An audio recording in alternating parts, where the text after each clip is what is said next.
Hello, I'm Corporal Mark Ivey. Welcome to Partners in Public Safety. This show is all about giving you the information you need to keep you and your family safe right here in the city of Wilmington. On today's show, we have Miss Bernadette Evans joining us from the Browntown community. She's co-founder of Above the Rim, a youth basketball league in the Browntown neighborhood. She's going to talk about how this league made a big difference in her neighborhood. As you know, the Wilmington Police Department is always looking for new ways to communicate emergency information to the public. In our special feature segment, I'm going to share with you our newest form of emergency communication, Nixle. This system allows us to simultaneously send out alerts via landline, text message, cell phone, email, and web alerts to reach you in times of emergency. Let's take a look. In an increasingly connected world, it seems that almost everyone has a cell phone. In fact, over 90% of Americans now have a cell phone, and they use those phones to communicate and to receive information. The Wilmington Police Department realized that we needed a way to reach out to people on their cell phones in emergency situations. That's why we're excited to announce our newest form of emergency communication, Nixle. The Wilmington Police Department is now using Nixle to send important and timely public safety information to those who work, live, and attend school in the city of Wilmington. Nixle allows the police department to communicate directly with the public via text message and email.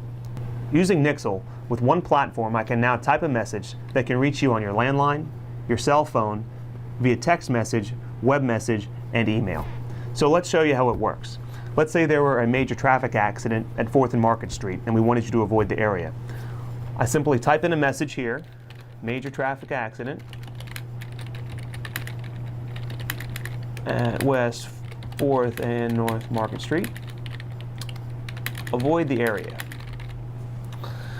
I can then choose which people to send it to and customize by selecting a certain area as to who will receive the message. Maybe people on the west side of town really don't need to know about the accident that happened at 4th and Market Street. I can also choose to send it via Twitter and Facebook, preview my message, and I'm ready to send it. It's just that easy. Messages will range from urgent emergency and crime alerts to day-to-day information, including traffic advisories and other public safety announcements. In order to receive these emergency alerts, you must register at nixle.com or text your zip code to 888-777. There is no cost to sign up. Stay with us. We'll be right back with Ms. Bernadette Evans from Above the Rim.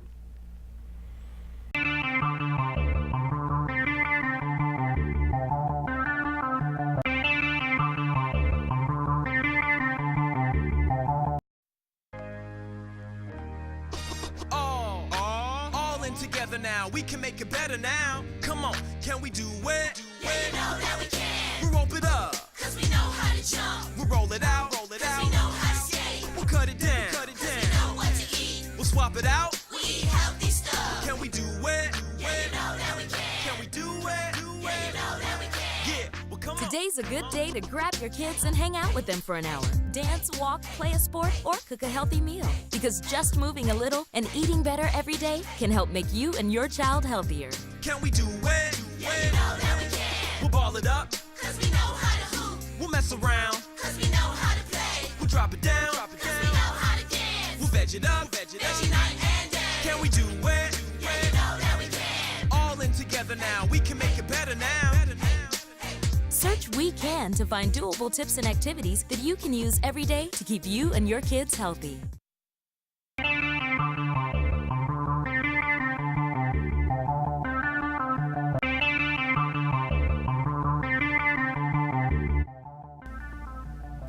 Welcome back.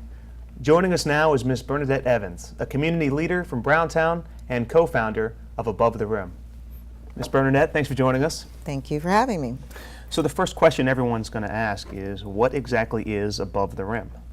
Well, Above the Rim is a basketball league that was started by the members of the BCA Kids Clubs. Those are a couple of kids that live in the Browntown area who were feeling that they really wanted to do a particular project to get some of the kids in their area involved. The members of that group include my daughter, Aja Labrador, and her friend, Christine Coleman, who are still the original members remaining there. Mm-hmm. And they said, look, we know kids need something to do. They're always hanging out. And we know that the best way to get them involved with something is to get them involved with a basketball league. So they have been trying for a couple years to get that started. And finally, last year with a lot of work and help and input, they were able to get it going. So how many kids are participating in this league? Well, last year we had 86 players, 86 young men, and that was for our freshman season. The hope was to get at least 50, but we exceeded that goal easily because it was far more popular than we could have ever hoped for. This year we have 120 players. So are they all divided onto different teams, or are they permanent teams? How does the organization work? The league is actually split into two age ranges. The 10 to 14 group is our JV, and then the 15 and up, 15 to 18 is like our varsity. The little group is our college league, our NCAA league, and four teams are named after different colleges, and then the remaining teams are the NBA teams, and they're named after like the Heat and the Sixers and The pros. The pros, that's right. So 12 teams all together, and they each play. They have a schedule, and they play each other each week, and soon we'll be coming up into our playoff time. So you said they play each other each week. Like what day of the week? Is it every Sunday, Saturday? We play every Saturday at Bayard Middle School. The games start at 8 o'clock with the JV league, and then at 10 o'clock the big guys start their games. Is there a fee to play, or how does that work? Yeah, the BCA Kids Club felt that the players should have some buy-in to the league. They wanted to have some ownership, and part of that was a requirement of having a $15 registration fee. The Kids Club set the price. They felt this was a fair and reasonable price to get into, and that it would be that in exchange for that, the kids would get their T-shirt with that. So again, that way you have commitment from the kids as well, and so that they feel that this is that they have part ownership in the league. And what's the reaction been? Have you seen a difference in the kids from the time they've started to now? It's been great. I mean, some of the things that have been happening, what we see with the kids, are changes in like attitude, improving their homework, getting more involved with the community. And one of the best stories we had was our kid who was, let's say, would not always take direction and kind of would throw fits, sometimes get very angry. But he stayed around and he accepted the coaching and mentoring from the coaches and the direction from other parents and volunteers involved, stayed with it. He was MVP of our league. This year he is a coach for the younger crowd, and it is tremendous. His attitude has changed, the way he comports himself is very different, and we see that throughout the league. It really does make a difference. It's been really impactful on our place. On the younger teams, then you have some of the older kids helping in a mentor role, it seems? Mm-hmm. Two of the teams are now being coached by two of our players from the upper division. And it allows the kids who are now coaching a chance to see what it's like to deal with them. And it also gives them a greater sense of responsibility, and they're like, man, this is, I'm making a difference, and I can see that with the kids that I'm coaching. And for the little kids, they can see where they will end up. You know, that, oh, I want to be on the bigger team like them, and if I take his direction, I can end up like this guy that I'm looking up to. And you said your daughter was one of the people who kind of came up with this idea. Mm-hmm. Came to you. Did she come to you? How did that work out? Well, Aja and Kristen and a couple of the other kids had been saying for a little while that they wanted to put together a league, and they had been appealing to some of the adults, their supervisor, Yvette Smith, who was overseeing the kids club, and they kept asking about, you know, we really want to do this, how do we get this project together, and we need some help with that. Well, we were very fortunate to have the public allies come on board and use us as their project for last year. So the public allies work with the BCA Kids Club, help them devise a structure, a plan, and an outline of who to go to help them put the league together. And they worked on that for 6 months, and then I was kind of a parent supervisor who was part of that. So it was a lot of work. The groundwork ahead of time was a long process, but the result ended up being all the 120 boys that we have now that are involved with the league. So you're saying boys, so is there a co-ed league at any point, or how does that work? We tried to we did open the league up to girls when we initially started, but it was the boys who really took to it. We only had a couple girls who were interested, and we figured, well, you know, we would go with who we would have at the time. Now we do have one young lady on the JV team, so who is playing right now. She's on Kentucky, and I think she's 10 years old, and so she wanted to play, and we gave her the opportunity, and she's out there holding her own every week. So girls are allowed to sign up if they want to? Girls are allowed to sign up if they want to, and the hope is that we will branch off at some point and actually have a girls division. How do kids actually sign up? So if someone's watching right now and they want to participate next year maybe, how long is the season and how would they go about signing up? Well, the season is 3 months. We start in April, and so we actually hold a draft in March. Just like the pros, you get drafted in March to your various teams. And when we announce draft day, it's like a 3-week process. Come to the draft, you work out, and you would get your paperwork at that time and sign up with us. You can always follow us on the Browntown Neighborhood News, our Facebook page, and on there we tell when we're going to be opening up the draft season. And do you have to be a member of the Browntown neighborhood, or can any kid of eligible age sign up?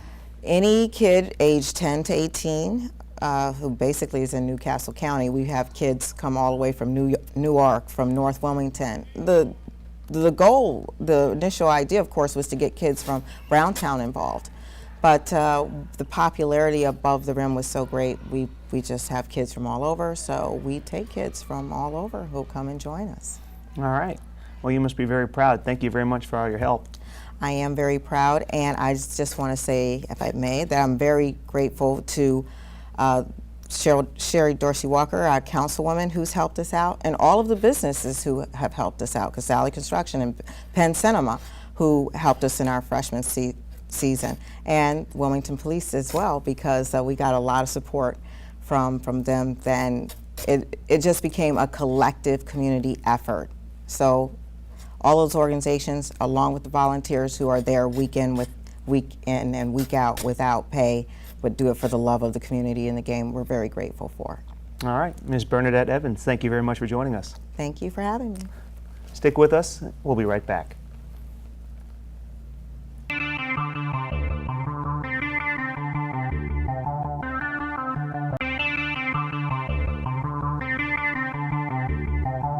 Wilmington residents can now sign up for free emergency text and email alerts directly from the Wilmington Police Department.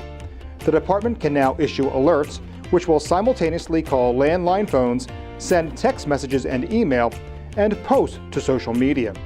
The service is free for subscribers and registration is easy. Simply text your zip code to 888-777 or register online at nixle.com, where you can customize alert settings and choose to receive email and web alerts as well. With Nixle, you know. Look at me. Hey. Raymond, look at mommy. Maybe the light hurts his eyes. Maybe she's just not hungry. Maybe he can't hear us. Maybe we're not stimulating him enough. Maybe it's a phase.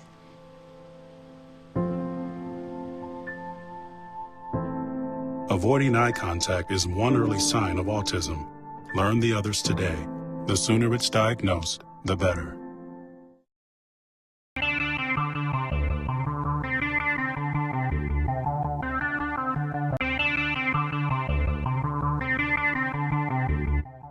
Welcome back. It's time for questions from the street. We talked with Tanya. Let's see what she has to say. Hi, my name's India, and my question for Wilmington Police is, how come when my car was broken into, no one came out to fingerprint it? That's a great question, Tanya. You know, with shows like CSI, people have this impression that police departments all around the country are able to magically take fingerprints off of any surface and then put them through a computer and have a suspect match in a matter of seconds. The unfortunate reality is that it's not the case. In order to successfully match fingerprints against a suspect, we need to have an idea of who that suspect is. So, when we're looking at whether we should fingerprint a car or not, there's two things we're looking for. One, do you know who the suspect is? Did you see them? Is it a relative? Is it a friend? Is it an ex-spouse or some other known suspect? Two, is this crime a felony? In other words, did the damage that occurred to your car or the theft that occurred from your car, did that rise to the felony level of monetary damage for us to be able to come out there and process your car? So if you have a suspect and a felony, we can come out and fingerprint. Hopefully that answers your question. Director George Giles from the Office of Emergency Management has been on this show repeatedly talking about various disasters and how to prepare for them. But did you know that your family should also have an emergency evacuation supply kit on hand in case of an emergency? Director Giles is going to talk to us now about what you should include in that kit. Good morning. George Giles, Director of Emergency Management for the city. Continuing on with our emergency preparedness for families and for your family and for the city, we would like to talk today about an emergency preparedness kit. Some people call it disaster kit. We're talking about what you need to have, whether you're going to be in your home for a sustained period of time during an emergency, or whether you might be traveling to one of our shelters, or you might be traveling to a relative's house out of the area because of the weather. So the first thing we like to talk about is having water. We always talk about water. We want to have at least 1 gallon per day per person. And maybe that would be maybe for the duration. If we think it's going to be a 1-day travel or a 3-day power outage, you would want to make sure you have that available. Next, we would want to talk about food. Food that you normally eat every day that doesn't need a lot of preparation. Canned goods, soups, that kind of thing. Candy bars for high protein, that kind of stuff. You would always want to make sure you have something to serve that in, whether you need a cup or a bowl for the soup or something like that. Make sure you have things to whatever you have to open it. We always say have a manual can opener. Everybody today is so used to the electric ones or having something in their house, they don't remember to keep a manual can opener for when you don't have power. We would also recommend you have some type of warming kit in the market at any of your supply stores and your Walmarts or Walgreens or any of those.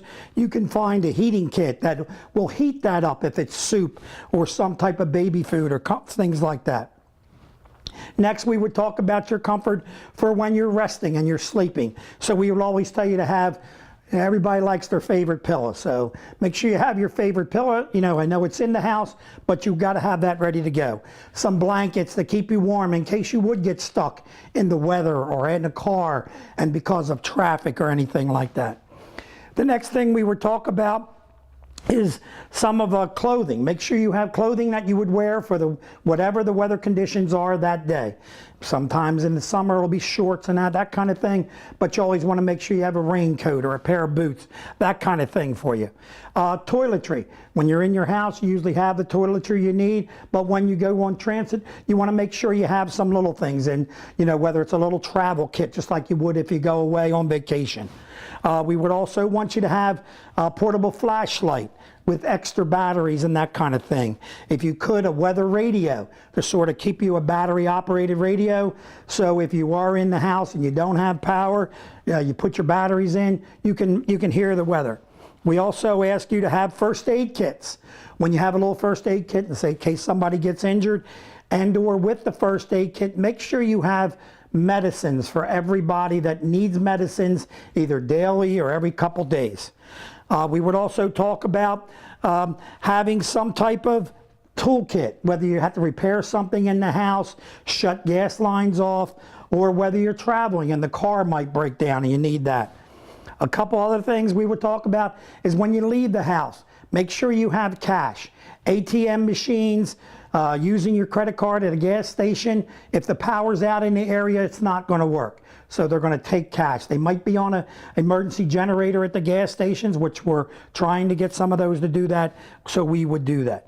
Make sure you keep your keys and all that kind of stuff. Anything so you can get back in the house. One important thing is, if you're taking small kids and all, make sure you have games or little things they can play with to keep them occupied, because we know how important that is. Important documents. Make sure you keep documents with you. Identification cards, make sure that shows where you live, so when we go to bring you back to the area, we have information that shows that you definitely live in that area. Maybe an insurance policy in case something would happen to your house or property, you could show them that.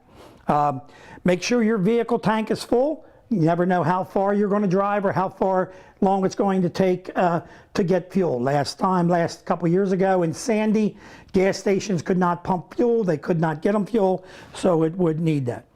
One thing also, if you're doing pets, either whether they're in the house or you're taking them with you, you need all your pet supplies. So make sure you have the stuff you need for them ready. We will also tell you to have a sort of a go bag, some type of backpack or kit or something like that that all the stuff could go into real fast. Small suitcase that can fit in your car, or something that where you know where all this stuff is, so when you change it out over a period of time, when the food expires, you eat the soup, you know, that month, and then replace it with the new one. And then we would always remind you that our theme for today is not only to have a plan for you and your family of what's going to happen during disaster, but as we talked about today, we want you to have a kit. So have a plan, have a kit, and we'll all get home safe. Thank you, Director Giles. And while we're on the subject of emergencies, I want to remind you one more time about our newest emergency communication tool, Nixle. To register, all you have to do is text your zip code to 888-777.